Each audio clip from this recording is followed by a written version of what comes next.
Hello guys, welcome back. My fault London. ये कहानी सौतेले भाई बहन की है जिनको ना चाहते हुए भी एक दूसरे से प्यार हो जाता है और इसी चक्कर में ये दोनों ऐसे ऐसे कांड करते हैं जो आपको हैरान कर देगा। कहानी की शुरुआत में हमें नोआ नाम की एक लड़की को दिखाया जाता है जो हमें कहती है, I never believed in happy ending, they were part of someone else's story. असल में नोआ की मॉम का तलाक हो चुका है और जो उनके पहले हस्बैंड थे वो भी लंदन से थे और 20 साल पहले ये लोग लंदन से अमेरिका रहने के लिए आए थे। और अब जबकि नोआ की मॉम को एक नया हस्बैंड मिल चुका है जो लंदन में रहता है और अब ये लोग वापस से लंदन नोआ की मॉम के नए हस्बैंड के साथ रहने के लिए जा रहे हैं। अब नोआ घर आती है और अपने फ्रेंड और अपने बॉयफ्रेंड से मिलती है और नोआ का बॉयफ्रेंड उदास होता है क्योंकि नोआ अब लंदन रहने के लिए जा रही है। तो नोआ अपने बॉयफ्रेंड से कहती है अब हमें लॉन्ग डिस्टेंस रिलेशनशिप में रहना होगा और साथ ही वो अपने फ्रेंड को अपनी कार गिफ्ट कर देती है और इसके बाद ये लोग लंदन के लिए निकल जाते हैं। नोआ को यहाँ पर आना बिल्कुल भी पसंद नहीं होता। इसके बाद नोआ की मॉम नोआ को अपने हस्बैंड के घर पे लेके आती है और इनका घर बहुत ही शानदार और बड़ा होता है। गाड़ी से उतरते ही नोआ अपने स्टेप डैड से मिलती है और इंट्रोडक्शन के बाद ये लोग अंदर घर में चले जाते हैं। नोआ इस घर को देखकर बहुत खुश होती है क्योंकि ये घर बहुत बड़ा होता है और अब नोआ बेसमेंट में जाती है जहाँ पे नोआ को बहुत सारी महंगी गाड़ियाँ दिखती हैं। नोआ को भी गाड़ियों का बहुत शौक होता है और अब वो सीधा अपने रूम में चली जाती है। तभी नोआ को नीचे से कोई आवाज सुनाई देती है और वो खिड़की से देखने लगती है और यहाँ पर वो अपने स्टेप ब्रदर निक को देख लेती है जो कि स्विमिंग पूल में नहा रहा होता है। जैसे ही निक की नजर नोआ पे पड़ती है तो नोआ छुप जाती है और तभी नोआ की मॉम उसके कमरे में आती है जो उसे कहती है कि धीरे धीरे तुम्हें यहाँ पे अच्छा लगने लगेगा और वैसे भी हमारे लिए इससे ज्यादा सेफ जगह कहीं और नहीं हो सकती। अब नोआ नीचे किचन में कुछ खाने के लिए जाती है तभी अचानक से यहाँ पर निक आ जाता है। निक को देखकर नोआ डर जाती है और पहली मुलाकात में नोआ निक को डांटने लगती है, क्या तुम ही अपने बाप की बिगड़ी हुई औलाद हो। और इस बात को लेकर इनके बीच में काफी बहस होती है। अब इसी शाम को ये सब लोग एक पार्टी में जाने लगते हैं और हम नोआ को देखते हैं जिसने एक ब्लैक ड्रेस पहनी होती है और ये इसमें बहुत खूबसूरत लग रही होती है। नोआ को देखते ही निक कहता है कि पार्टी में सिर्फ हम लोग हैं और इस तरह से सजने संवरने की कोई जरूरत नहीं है। और इसके बाद ये निकलते हैं अपनी पार्टी में और यहाँ पर निक एक लड़की के साथ फोटो खिंचवा रहा होता है और नोआ को ये देखकर जेलसी फील होती है। पार्टी में जब ये लोग बैठे होते हैं तो नोआ का एक फ्रेंड जिसका नाम जाइल्स होता है वो नोआ से मिलता है और एक दूसरे का इंट्रोडक्शन करते हैं। जाइल्स से कहता है कि जैसे तुम नोआ के बारे में सोच रहे हो वो वैसा बिल्कुल भी नहीं है। वो अपने डैड के पैसों पे नहीं बल्कि अपनी पैसों पे ऐश कर रहा है। असल में निक ने 17 साल की उम्र से ही पैसा कमाना शुरू कर दिया था और अब नोआ के पास बहुत सारा पैसा है। पार्टी खत्म होने के बाद निक नोआ को लेकर घर की तरफ जाने लगता है। निक के पास एक बहुत अच्छी कार होती है और ये दोनों इस गाड़ी में बैठकर यहाँ से घर की तरफ जाने लगते हैं और रास्ते में नोआ निक को चढ़ाने लगती है और नोआ निक की मॉम के बारे में कुछ उल्टा सीधा बोल देती है और ये सुनकर निक को गुस्सा आता है। वो अपनी गाड़ी को रोक देता है और नोआ को अपनी गाड़ी से उतरने के लिए कहता है और नोआ को छोड़कर यहाँ से चला जाता है। अब नोआ रास्ते पे अकेली होती है। नोआ लंदन के रास्तों से बेखबर होती है लेकिन तभी नोआ के पीछे गाड़ी आती है और ये लड़का निक का फ्रेंड होता है। असल में निक ने इसे नोआ को पिकअप करने के लिए यहाँ पे भेजा होता है। अब नोआ इस गाड़ी में बैठ जाती है तो निक का फ्रेंड कहता है निक एक पार्टी में गया है और मैं तुम्हें घर पे छोड़ने जा रहा हूँ। लेकिन नोआ कहती है कि मैं भी उसी पार्टी में जाऊंगी। अब पार्टी में पहुंचने के बाद नोआ देखती है कि निक 2 लड़कियों के साथ डांस कर रहा होता है और तभी यहाँ पर एक लड़का नोआ को ड्रिंक ऑफर करता है लेकिन नोआ को पता नहीं होता है कि इसने इसमें कुछ मिला के रखा है और नोआ जो कि गुस्से में होती है वो निक को दूसरी लड़कियों के साथ डांस करते हुए देखकर उस पे अपनी ड्रिंक फेंक देती है और कहती है कि तुमने मुझे रास्ते पे अकेला छोड़ा और खुद पार्टी करने के लिए आ गए। मैं लंदन में नहीं हूँ और मुझे यहाँ के रास्तों के बारे में पता नहीं, मेरे साथ कुछ भी हो सकता था, तुम इतने लापरवाह कैसे हो सकते हो। और इतना बोलने के बाद नोआ यहाँ से चली जाती है और उस ड्रिंक को पीने लगती है और इस ड्रिंक को पीने के बाद नोआ को नशा होने लगता है और नोआ को चक्कर आने लगते हैं। तभी निक यहाँ पर आता है तो निक नोआ से कहता है तुम्हें ये ड्रिंक किसने दी। तो नोआ उस लड़के की तरफ इशारा कर देती है। अब निक उस लड़के के पास जाकर उसे पीटने लगता है। तभी उसका फ्रेंड यहाँ पे आता है और निक से कहता है मैंने तुम्हें नोआ को घर छोड़ने के लिए भेजा था और तुम उसे पार्टी में लेके आ गए। और अब निक नोआ को अपनी गाड़ी में बिठाकर घर की तरफ जाता है। घर पहुंचने के बाद निक नोआ को अपने कमरे में सुलाता है। तभी उसकी नजर नोआ के जख्मों पर पड़ती है लेकिन निक इसे सुलाकर यहाँ से चला जाता है। सुबह उठते ही नोआ निक की प्रोफाइल को देखने लगती है और नोआ इस घर को एक्सप्लोर करते हुए निक के कमरे में चली जाती है। नोआ निक के कपड़ों को देख ही रही होती है तभी वहाँ पर निक आ जाता है तो नोआ शर्माते हुए अपने कमरे में चली जाती है। तभी उसके फोन में मैसेज आती है जिसमें नोआ का जो बॉयफ्रेंड होता है वो किसी और लड़की के साथ दिखाया जाता है और ये देखकर नोआ बहुत ही दुखी हो जाती है और वो रोने लगती है। इसी शाम को निक अपनी गाड़ी में कहीं जा रहा होता है तो नोआ उसके सामने आकर कहती है कि मैं भी तुम्हारे साथ चलूंगी। अब नोआ निक की गाड़ी में बैठ जाती है और रास्ते में निक अपनी गाड़ी को बहुत तेज चलाता है और इसके बाद ये एक ऐसी जगह पे पहुंच जाते हैं जहाँ पर गाड़ियों की इलीगल रेसिंग होती है। है। यहाँ पे बहुत सारी सुपर कार्स होती हैं और यहाँ पे पहुँचने के बाद नोआ एक लड़की से मिलती है जिसका नाम जीना होता है। नोआ को दुखी देखकर जीना उससे पूछती है कि क्या हुआ, तो नोआ जीना को अपनी वो वीडियो दिखा देती है जिसमें नोआ का बॉयफ्रेंड किसी और लड़की के साथ होता है। तो जीना उसे कंफर्ट करती है और कहती है कि तुम्हें भी इसे इसके स्टाइल में जवाब देना होगा। इसके बाद निक को इस बारे में पता चलता है और उसे भी इस बारे में अच्छा नहीं लगता। अब पार्टी में नोआ डांस कर रही होती है, तभी वहाँ पे निक आता है और उससे पकड़ के बाहर लेके जाता है और नोआ से कहता है कि क्या तुम अपने एक्स से बदला लेना चाहते हो। और इसके बाद निक नोआ के काफी करीब आता है और अपने फोन से फोटो उठाता है और नोआ को भेज देता है और कहता है कि ये अपने बॉयफ्रेंड को भेज दो। इसके बाद यहाँ पे रेसिंग स्टार्ट होती है। तो यहाँ पे एक लड़का आता है जिसका नाम रॉनी होता है। जीना कहती है कि ये 1 साल से जेल में था और अब निक और इसके बीच में रेसिंग होने वाली है। निक के फ्रेंड्स को लगता है कि निक इस रेसिंग में हार जाएगा क्योंकि रॉनी इस रेस को जीतने के लिए कुछ भी कर सकता है। अब इसके बाद रेसिंग स्टार्ट होती है, लेकिन मौका देखकर नोआ निक की गाड़ी में बैठ जाती है और जब तक निक नोआ को रोक लेता, ये दोनों अपनी रेसिंग स्टार्ट करते हैं और यहाँ से निकल जाते हैं। अब ये दोनों अपनी गाड़ी को भगा रहे होते हैं और एक टनल से होते हुए आगे की तरफ बढ़ने लगते हैं। रॉनी नोआ से आगे होता है और वो नोआ को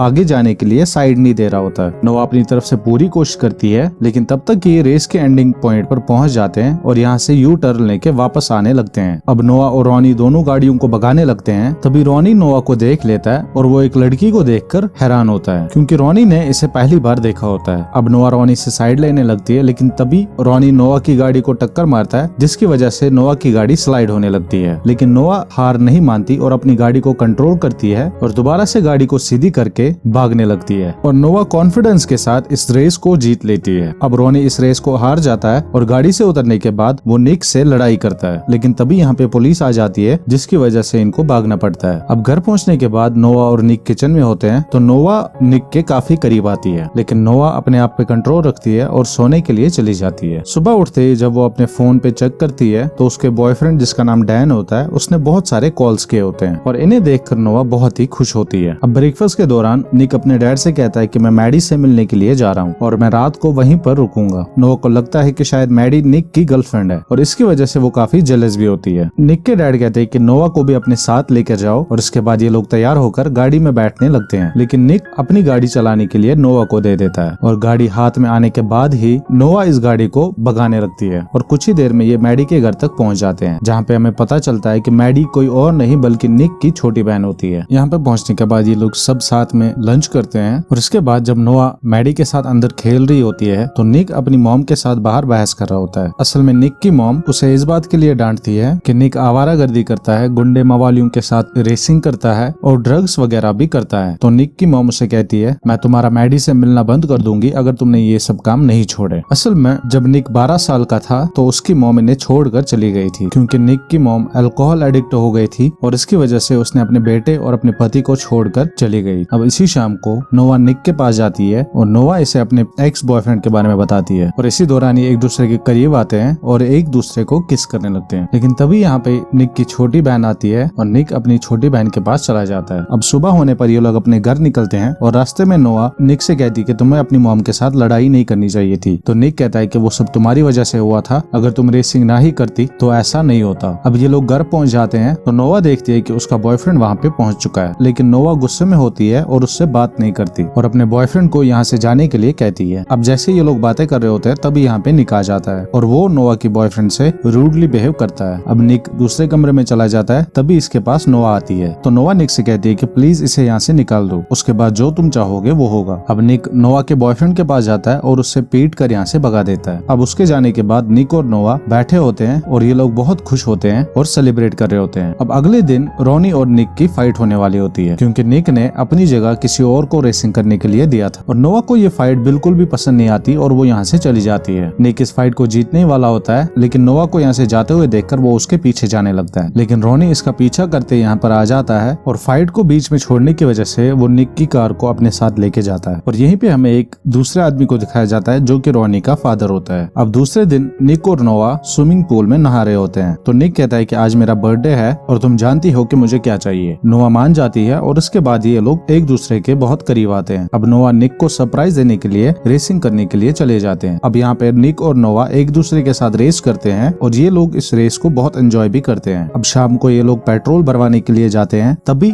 रॉनी इन पे हमला कर देता है, लेकिन गाड़ी में होने की वजह से ये लोग बच जाते हैं और यहाँ से निकल जाते हैं। रॉनी के साथ साथ उसका फादर भी यहाँ पे होता है। अब इसी शाम को निक और नोआ पार्टी करने के लिए चले जाते हैं। यहाँ पर नोआ के साथ में एक लड़का बदतमीजी करता है और ये देखकर निक को गुस्सा आता है और वो उस लड़के को मारने लगता है। और इसके बाद नोआ निक को बाहर लेके आती है और उससे डांटने लगती है कि तुम्हें हर रोज मारपीट करनी होती है और वगैरह वगैरह, और उससे बहुत सुनाती है। अब शाम को स्विमिंग पूल के पास बैठे होते हैं तो नोआ इसे अपने राज बताती है और कहती है कि क्या तुम्हें पता है वो चोट के निशान कैसे लगे हैं? मेरे डैड, मेरी मॉम और मेरे साथ मारपीट किया करते थे और हम दोनों की जिंदगी बहुत उजड़ चुकी थी और इसलिए मैंने अपने डैड के खिलाफ कंप्लेंट करवाई और उसे जेल भेज दिया और अब मुझे डर लगता है कि कहीं मेरे डैड फिर से ना आ जाए। निक उससे कंफर्ट करता है और कहता है कि डरो नहीं, मैं तुम्हारे साथ, और तुमने जो भी किया बिल्कुल सही किया। और बात करते करते ये लोग एक दूसरे के करीब आते हैं और इस बार ये एक दूसरे के साथ इंटीमेट होते हैं और इसके बाद ये सिलसिला चलता रहता है। अगले दिन निक अपने फ्रेंड को एक गाड़ी में देख लेता है जिसके हाथ पैर बंधे हुए होते हैं और इसके साथ बहुत मारपीट की गई होती है। ये उसे हॉस्पिटल में एडमिट कर देते हैं और ये देखकर निक के डैड कहते हैं कि अब ये जगह तुम लोगों के लिए सेफ नहीं है और इसके बाद वो इन्हें एक होटल में भेज देता है। तो निक अपने डैड से कहता है ये सब मेरी वजह से हो रहा है क्योंकि रोनी के साथ मैंने रेस की थी और इसीलिए वो मेरे पीछे पड़ा है। तो निक के डैड कहते हैं कि नहीं, वो तुम्हारे पीछे नहीं है, असल में रोनी का डैड जेल से बाहर आ चुका है और ये नोआ के पीछे पड़े हैं। तभी निक को याद आता है कि उसने रोनी के साथ एक बूढ़े आदमी को देखा लेकिन आपने नोआ को बाहर भेजकर उनका काम आसान कर दिया। अब इसके बाद दूसरी तरफ रोनी और उसके डैड नोआ को किडनैप कर लेते हैं और किडनैप करने के बाद वो निक के डैड को कॉल करते हैं और उससे 10 लाख पाउंड की डिमांड करता है। तो निक के डैड कहते हैं कि ठीक है, तुम्हें पैसे मिल जाएंगे। तभी निक को याद आता है कि मेरी कार रोनी ले गया था और उस कार में ट्रैकर लगा है और उस ट्रैकर की मदद से हम उस लोकेशन का पता लगा सकते हैं। अब निक अकेला ही उनके ठिकाने पर पहुंच जाता है और रोनी निक को आते हुए देख लेता है। अब निक जैसे ही यहाँ पे आ रहा होता है तो रोनी पीछे से उस पे हमला कर देता है और इन दोनों के बीच में काफी देर तक फाइट चलती रहती है और इसी बीच निक रोनी के सर पे एक रॉड से मारता है जिसकी वजह से वो बेहोश हो जाता है। दूसरी तरफ से निक देखता है कि रोनी के डैड नोआ को यहाँ से कार में लेके जा रहे हैं और वो नोआ को गन पॉइंट पर रखता है और नोआ को गाड़ी चलाने के लिए कहता है और ये कार भी निक की होती है। निक भी अपनी गाड़ी में इनका पीछा करने लगता है और गन पॉइंट में होने की वजह से नोआ निक को आगे नहीं जाने देती और वो गाड़ी को बहुत तेजी से भगाने लगती है। निक शॉर्टकट लेता है और नोआ की गाड़ी के आगे अपनी कार लगा देता है और इसकी वजह से नोआ की कार निक की गाड़ी से टकरा जाती है। निक की कार पलट जाती है जिसकी वजह से उसे चोट आती है और निक गाड़ी से बाहर आकर नोआ को बचाने की कोशिश करता है और रोनी के डैड नोआ को गन पॉइंट पर लेकर यहाँ से भागने की कोशिश करता है लेकिन अब तक यहाँ पे पुलिस भी आ जाती है। डैड इन्हें धमकाने लगता है कि मुझे यहाँ से जाने दो वरना मैं इस लड़की को मार दूंगा। तो नोआ रोनी के डैड को धक्का मारकर निक की तरफ भागने लगती है। जैसे ही रोनी का डैड नोआ पे गोली चलाने वाला होता है तभी पुलिस उस पे शूट करके उसे मार देती है लेकिन निक बहुत जख्मी होता है और इसके बाद हमें 6 हफ्ते बाद दिखाया जाता है जहाँ पे सब लोग पार्टी कर रहे होते हैं, जहाँ पे निक के डैड और नोआ के मॉम को इन दोनों पे शक हो चुका होता है कि इन दोनों के बीच में कुछ चल रहा है और इसी के साथ ये मूवी खत्म हो जाती है। उम्मीद करते हैं आपको ये कहानी पसंद आई होगी।